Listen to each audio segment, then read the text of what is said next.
Hi అండి, welcome to Preethi channel. ఎలా ఉన్నారు? ఈరోజు నేను మన ఛానల్లో చూపించబోయే రెసిపీ రొయ్య పట్టు కారం అండి.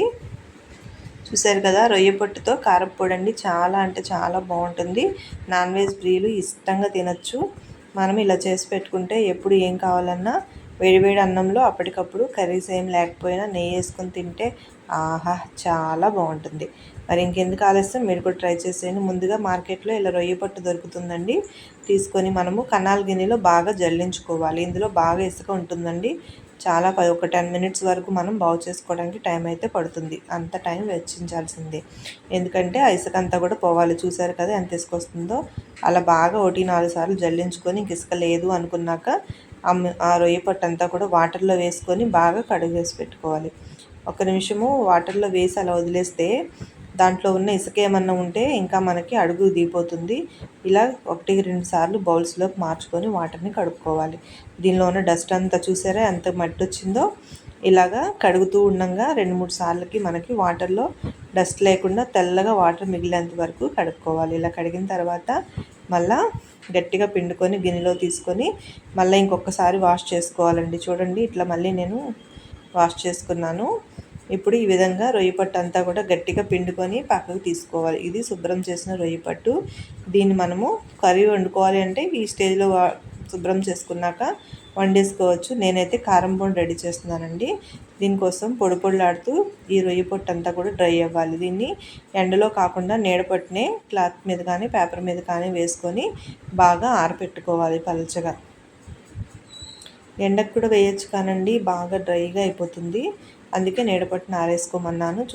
చూసారు కదా, రొయ్యపట్టు మిశ్రమం అంతా కూడా రెడీ అయిపోయింది. ఇప్పుడు ఒక బౌల్లో తీసుకుందామండి. చూడండి, రొయ్యపట్టు మిశ్రమం 2 కప్స్ తీసుకున్నాను నేను. ఇప్పుడు 2 కప్పులు రొయ్యపట్టుకి సరిపడా మసాలా దినుసులు చెప్తానండి. ఒక 3 స్పూన్ల వరకు ధనియాలు తీసుకోవాలి. అలాగే 2 స్పూన్లు జీలకర్ర, 15 ఎండుమిర్చి వరకు తీసుకోవాలి. ఎండుమిర్చి కారాన్ని బట్టి అడ్జస్ట్ చేసుకోండి. ఇవి కారం ఉన్నాయి, మీకు కారం తక్కువ ఉంటే ఇంకొక 5-6 ఎండుమిర్చి యాడ్ చేసుకోండి, పర్వాలేదు.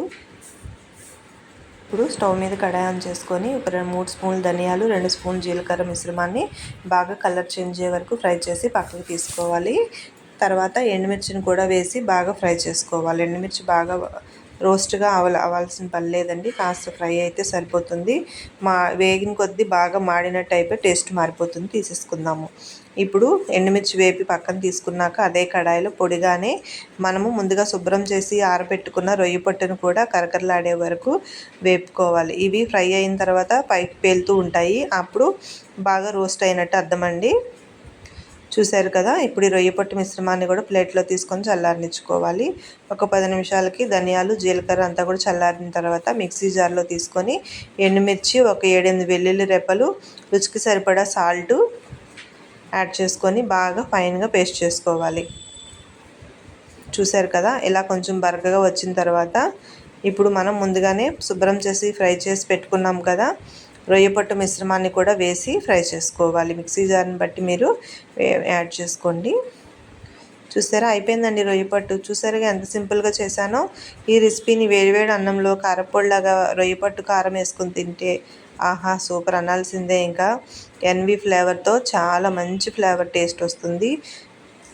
పీస్ రొయ్య అంటారు కదా, అట్లా రొయ్య పట్టండి. ఇది చాలా అంటే చాలా బాగుంటుంది. చూసారు కదా రొయ్య పొట్టు కారం ఎలా చేసుకోవాలో. ఇంకెందుకు ఆలస్యం, మీరు కూడా ఇలా చేసి పెట్టుకోండి ఇంట్లో. చక్కగా కమ్మగా వేడివేడిగా అన్నంలో తినేయచ్చు. ఈ రెసిపీ మీకు ఎలా అనిపించిందో నాకు కామెంట్ చేయండి. ప్లీజ్ అండి, లైక్ చేయడం మర్చిపోవద్దు, కామెంట్ చేయండి. Thank you for watching. Thank you.